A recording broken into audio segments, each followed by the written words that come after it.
Hello, Amanda here, and today we're going to talk about how to design game pieces. So, this was someone who reached out to me and asked if this was something I could do. I said yes, and so if y'all have any ideas, please reach out to me and I will try to get to them as soon as I can.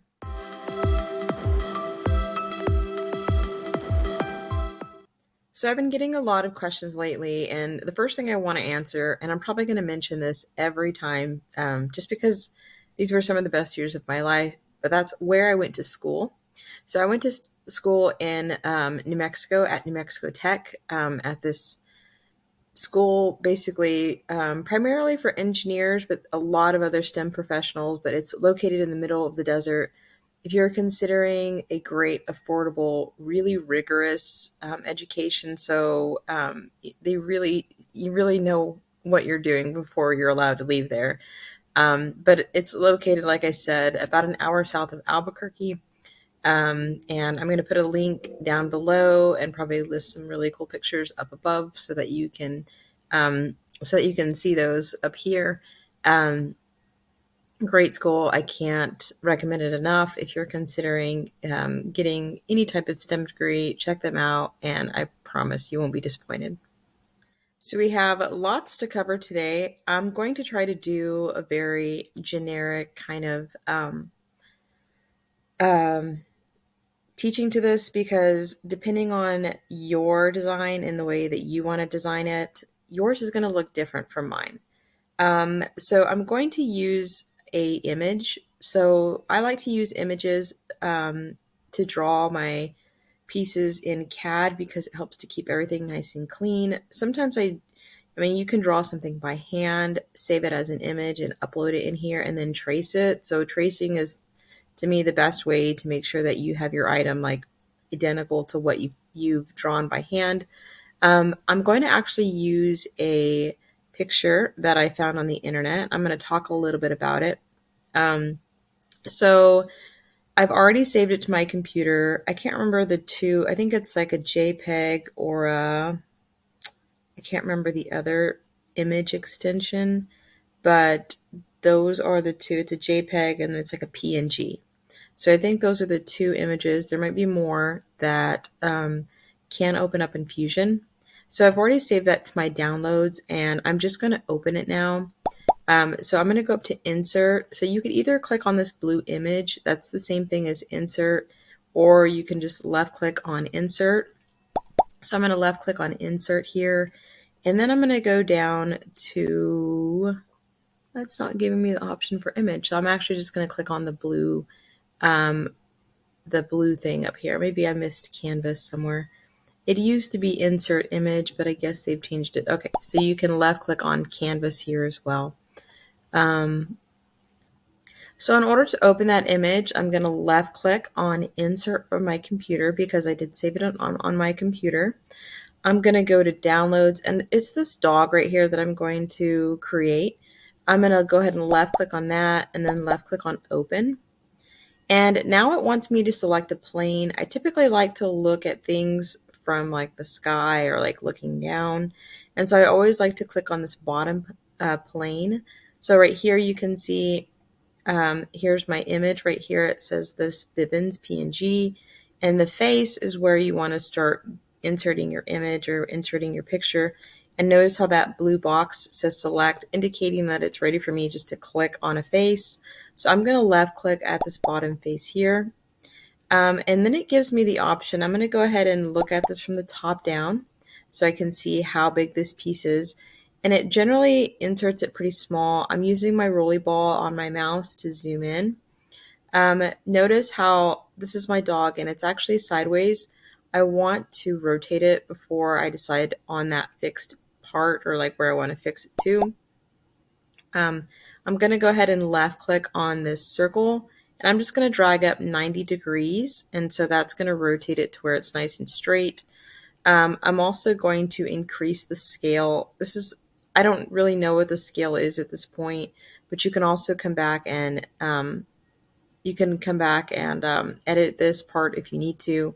So here's my X and Y scale here at the bottom. So it only has X and Y because images are two-dimensional, so you're not going to see a Z value here.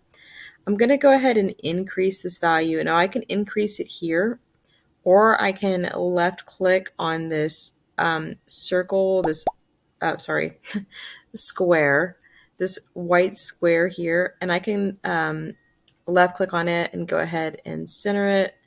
And then I'm going to left click on the corner. So here's the square, here's this corner, and I can click on this corner and actually stretch up my image. The corner's kind of hard to see. It's this little piece, but these arrows appear here, and then you can drag and basically increase the size of your image. I'm just going to say okay for now. I don't know how big this thing is yet. So here is my part. I'm going to go ahead and start a sketch because I want to see how big this thing is, and I can use several methods to do this.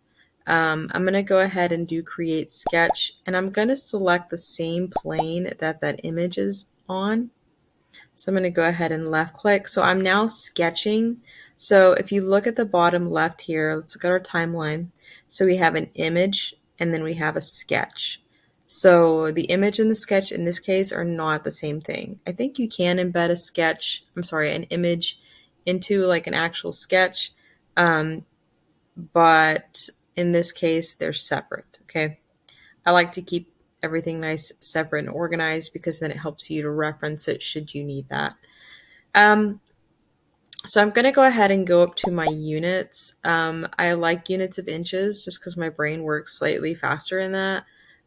So I'm going to go ahead and just left click on that pen and pad. And then mine's already in inches, but you can change it to whatever units you want. And I'm just going to leave it at that. I'm just going to say cancel. The next thing I want to do is just draw a line. So I'm going to left click on my line command, and I'm just going to draw a line from like the edge of my image to the other side. And then I'm going to press the escape key to get out of that line command. Okay,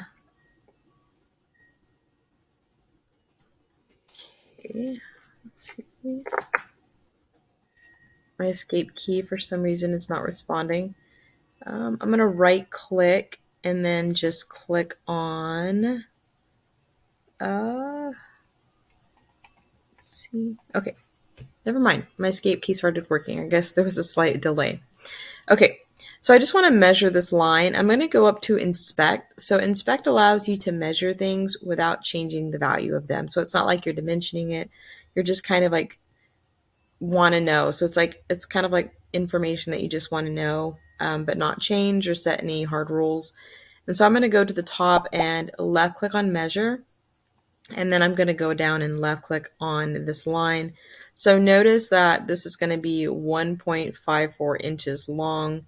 So that's going to be the length. And you can always change your image. So this is going to be a small game piece. I might want it to be closer to like an inch. And so I'm going to go ahead and click close here. I'm going to go down to my image. And I know I want to reduce it by at least a third to get down. So I'm going to go ahead and do finish sketch here. My line still is there because it's in a separate sketch. I'm going to right click on my image and then left click on edit feature. I'm sorry if you can't see these boxes that pop up. For some reason, the screen share software that I'm using doesn't always show these pop-up menus. So I'm going to go ahead and left click on that. And then I'm going to grab this corner again and try to go down at least, I'm not going to be exact, but I want this game piece to be around an inch big because it's actually a pretty big game piece. And I'm just going to select OK. Okay. Now I'm going to go back to my sketch at the bottom. I'm going to left click on it and then right click on edit sketch. And then I'm going to drag these in pieces of this line that I created and go back. And then I'm going to go back to my measuring tool, left click on it. I'm sorry, right click on it. Long day. I'm going to left click on it. This pops up. And then I'm going to left click on my line. And then I'm really close to an inch. So it's like 1.36. Again, in this case, I'm not going for accuracy. I'm just kind of going off like uh, just like a really close guess on this one. So I'm going to go ahead and left click on close. I'm satisfied with my image size. So I'm going to left click on this and then press the delete key. I'm using a different keyboard. So if you see me trying to look for things, that's what I'm trying to do. So, okay. So a little aside here, this is actually a local, oops. So this is actually a local mascot for one of the schools. So I learned a few years ago that mascots are actually, at least in the public school system where I live, all the mascots are not copywritten, and so they don't protect them by the schools don't claim a copyright on them at least, and so they're actually not protected, which means that you could legally sell things made from mascots. I'm not saying that yours is technically not protected under copyright somehow, but so what this allows people to do is, say you create a design, you can actually sell things made from your design. And I'm going to show something that I've created in the past. I didn't sell this. I'll show you later on. I didn't sell this particular piece, but I made magnets out of it for people to use. I could sell them legally if I wanted to. It wasn't really something I wanted to sell. But if you're young and you're considering a startup or like something small, of course, make sure that your parents are involved. But you could sell on a platform like Etsy, which only requires you to be around 14. And there's some other platforms, but again, make sure that your parents are involved with what you're doing and that you're not just seeking things out on your own. But mascots are a really good way to start because you could essentially make anything out of these mascots without violating any copywritten laws. Um, Again, you want to call your local school board to confirm this information in your area, but in my particular area, this is the case, and so you can make whatever you want. Um, so I could 3D print magnets. I can 3D print keychains or anything like that, or I can CNC. So a CNC will cut into things. So I can make this out of wood.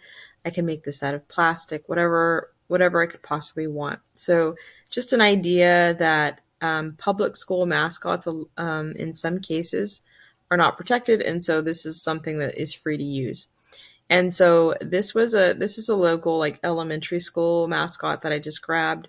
So I'm going to be using that today just to demonstrate what I'm going to be doing. Um, of course, yours is going to be different. I recommend you not use copywritten characters. There's a lot of ethics involved in design, and you certainly don't want to take an artist's rendition or an artist's design that they didn't intend to sell publicly and use that. And so I always recommend to either draw your own designs or use designs that you know are open to the public to use, especially if you're considering making money. Avoid any characters from, TV or anything like that. I know they might be your favorite, and of course, they probably will sell well, but you don't want to take another artist's work and try to make money off of that. That never works out nicely. And so you could like sketch something on pen and paper and take a picture of it and upload it just like I did here.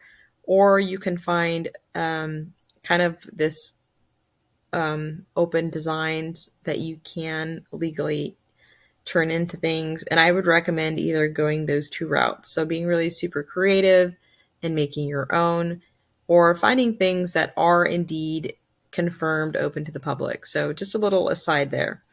Um, so this is a logo for a local elementary school. Um, I'm gonna go ahead. I'm in my sketch right now, and if I wanted to make this piece like a solid piece, and that's the only thing I'm gonna do today is show you how to make this a solid piece, because these things can get so specialized. So this would be made just for me, and I want you to make something just for you. So today I'm just going to show you generically how you would go about doing this process. Okay. So the first thing I'm going to do here is I'm going to start sketching. So I like to use a combination of lines and curves. And the more lines and curves that you use as you're tracing your piece, the more precise your piece will look. So I'm going to go up to create here at the top, and I'm going to start with some curves. My image in particular is very curvy, and so I think curves are probably going to be best. So I'm going to left click on arc. My favorite when doing this is using a 3-point arc. So I'm going to go ahead and left click on that. And I'm going to just zoom in as close as possible. You want to try to get as high a quality a picture as possible. If you don't, then this will be really pixelated, so it won't look as clean, like the lines won't look as clean. And you can zoom in and create as many arcs as you want. So all I'm going to be doing from here on out is kind of tracing this piece. So I'm basically tracing a sketch over it. So I'm just going to find a little starting point, and I'm going to left click here, go to this side and left click here. And I'm going to try to get that arc to be as close as possible. So I have one arc here, and then I'm going to left click here and left click here. And so you notice, and it's a little hard to read, a little hard to see, but there's this blue line that goes up here. I'm going to zoom out, and then I'm going to zoom in a little bit at the top here, start from where I stopped my last arc, and then go as far as I can see to create these arcs. Okay, so all I'm doing is creating arcs. You want to make sure that you start an arc where you stop the last one. If you don't do that, what will happen is you'll have an opening. And remember in our previous lesson how we learned that your item has to be fully enclosed to be considered a profile, and profiles are used to make things three-dimensional. And so if you have a little opening, and you can think of an opening like maybe the letter C, or the letter C is perfect because there's an opening in C. So if you want to make a circle, you have to have something that looks like the letter O and not the letter C. And that sometimes it gets a little frustrating because those tiny openings are so small that we tend to miss them, and we're unable to extrude those pieces, but they have little openings. So all I'm doing again is making these little arcs. The more arcs that you make, notice my blue line extends all the way here. Okay. So all I'm doing again is making small arcs. I recommend listening to some nice music while you're doing this. It always puts me in a happy mood. I like listening to some classical music. Actually, I like some modern contemporary classic music. It's kind of weird to say contemporary and classical in the same, but that is the genre. Max Richter is actually one of my favorites. I would really like Olaf Arnold. Those are two really kind of modern composers. There's a guy, and his name slips my mind, but he won the 2022 Pulitzer Prize for Music. And I can't remember what that song is called. It's something like something Mass. But that song is amazing. Max Richter, I like On the Nature of Daylight, or I like She Remembers. And those are two just like great pieces to get you just kind of focused on enjoying making some small arcs, taking your time. The big thing with CAD is just enjoying the process, not being in a hurry. So your designs will look, you can tell, like I can look at a design and tell when a designer was in a hurry because there'll be a lot of little mistakes. It won't look as clean. It just won't have a really good feeling to it. And so design, um, the best advice I can give you on design is just to enjoy it, and make sure you're not in a hurry. I know that there's some pieces sometimes that that you have a timeline on, and so you're kind of stuck trying to design as quickly as possible. But those designs that I've done when I'm in a hurry, they just don't have that same feel. I think a lot of people don't realize is when artists design that a part of the artist is kind of embedded in the art itself. And so if you ever feel like a piece doesn't quite feel like your personality, or something that you just feel like is a little off, chances are that you rushed through that and you weren't really able to put on the pieces or the final finishing touches that kind of represent you as a person.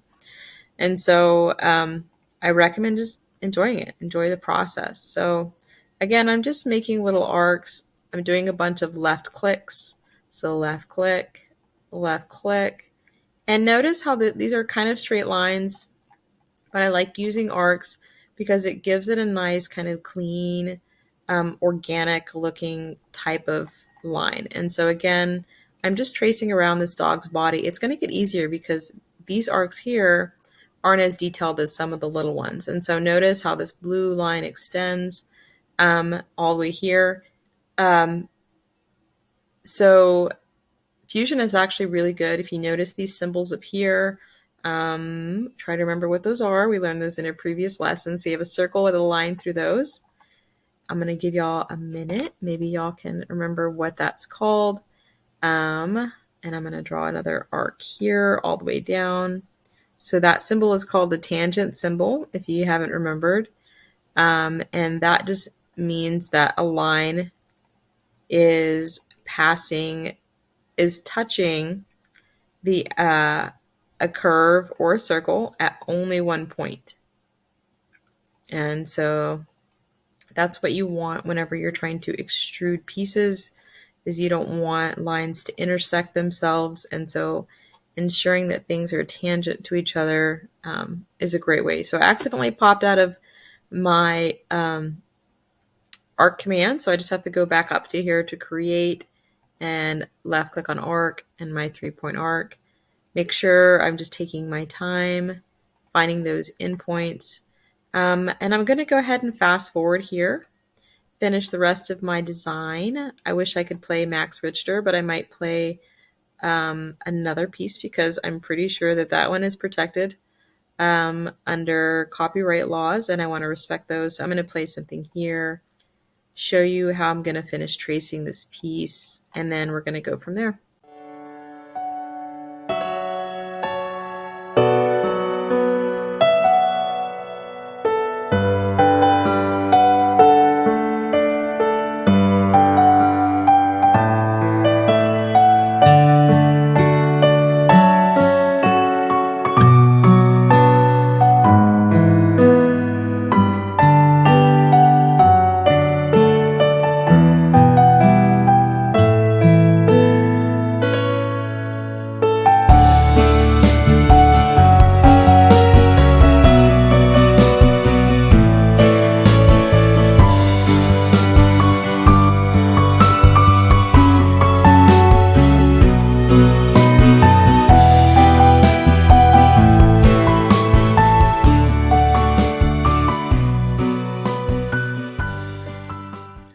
Okay, so now that I have my piece finished, I'm just going to press the escape key to get out of that. If I hover over my object now and it turns blue, that means that I don't have any openings and that I took my time and finished everything up. I'm going to go ahead and trace one part of this piece. So tracing anything on the interior is a very personal thing, and you can choose to trace different pieces. I'm going to show you why I'm going to trace those things in a second, and then I'm going to show you an example of something I did in the past to kind of give you more insight into why I'm doing that. So I'm just going to trace this dog's nose here. So I'm going to left click on create, and I'm going to go down to arc, left click on that, and I'm just going to trace this dog's nose here, kind of exactly like I've been doing. Just trace all the way around here. So I'm just going to trace around this dog's nose here. I'm going to try to do 2 arcs here at the bottom.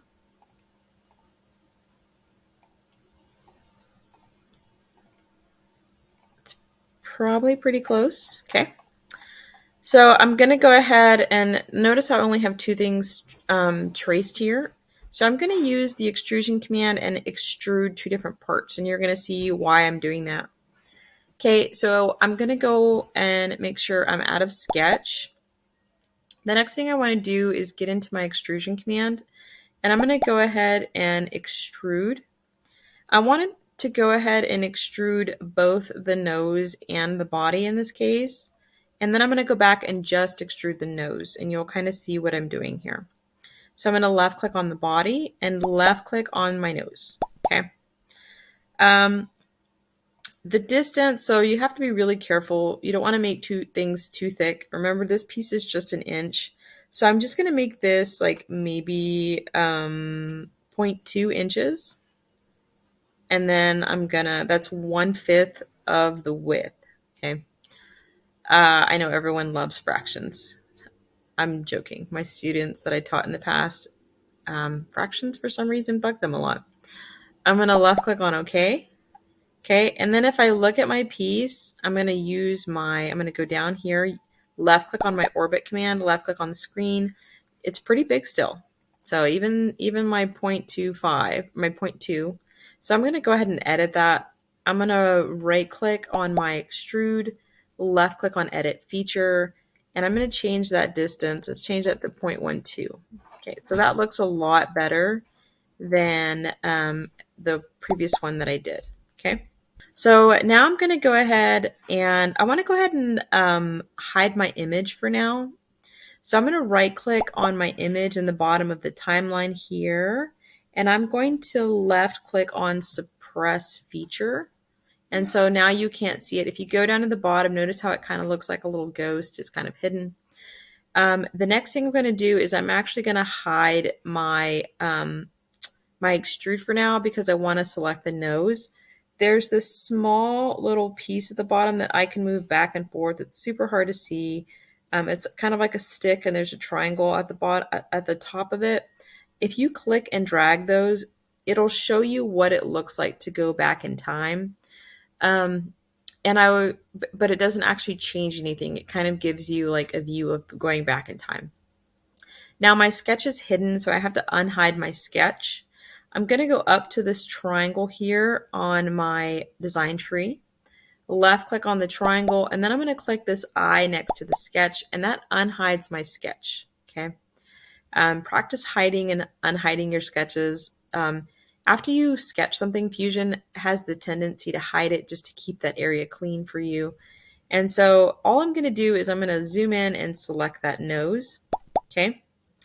And then I'm going to go ahead and drag that piece over and unhide it. So I've selected my nose. The next thing I'm going to do is extrude this piece up. So I can drag it up, and it's in under the operation at the bottom. It says cut. I want to go ahead and do join. So that joins 2 pieces together. And so notice how this nose is like coming out of the image. And so you can drag that up as much as you want and select OK. So if I look in isometric view, it doesn't really look like a dog, but the details have not yet been drawn out. So here's my nose of the dog, and then there's other features involved. Okay. So I want to show you a piece that I've done in the past, and it'll give you insight into why I'm doing this. And I'm not going to go into all the small details of this dog because I feel like it won't benefit you as a designer because you're not doing a dog, you're going to be doing some other piece. And so I'm going to left click at the top and get in this other tab. So this is a piece I've done in the past. This is actually a magnet. You'll notice these 3 circles here. So these 3 circles are where the magnets are. I'm going to show you so I'm going to cut this thing in half so you can see where those pieces are. I'm going to go back up to inspect for this piece. I'm going to go down to, can't remember, I think it's section analysis. And then I'm going to left click on this part at the top. This is a great way to show the inside. So if I grab this arrow and drag downwards, it's taking a virtual slice. So I actually have these little holes here inside of my piece. So you can see these three holes here. As it's printing, so this is a 3D printed part. As it's printing, I'll let it print up to like maybe here. I'll go and pause the machine, physically insert the magnets, and then let it finish printing. And so those magnets become embedded inside of my piece. So that's just to show you kind of how I go about doing that. The size of the circles depends on how big your magnets are, and so that's something that you could easily do. Okay, so in this video, I just wanted to show you how to make game pieces, magnets, keychains, whatever you want to make, just by tracing this. These are kind of like two-dimensional objects with some depth to them. The depth is flat. So this is not a video to show you how to make figurines or anything like that. It's really to show you how to make two-dimensional game pieces, keychains, whatever you want to make. Depending on where you get your image from, you could potentially sell those items and make some money and build up a 3D printing enterprise. So I hope you enjoyed this video. This was again recommended by someone who watches my videos. So I would encourage, if you have any ideas on what you would like to see on this channel, just to let me know, because all the things that I come up with are from my brain, but they might not be things that you need. And so if you want to get the things that you need, just let me know and I'll try to accommodate those as much as possible. I'm going to try to start posting more frequently, at least once to twice a month. I do work as an engineer, and so fitting that time in is hard sometimes, but I want to do better because people are learning, and that makes me super happy. I want to help people design and create solutions to problems, whether they're big or small problems. Is what engineers like to do. We like to just fix things. So find some great music to listen to and try this out for yourself. And I just hope you enjoy that process. Have fun and just don't stop designing. And I will see y'all next time.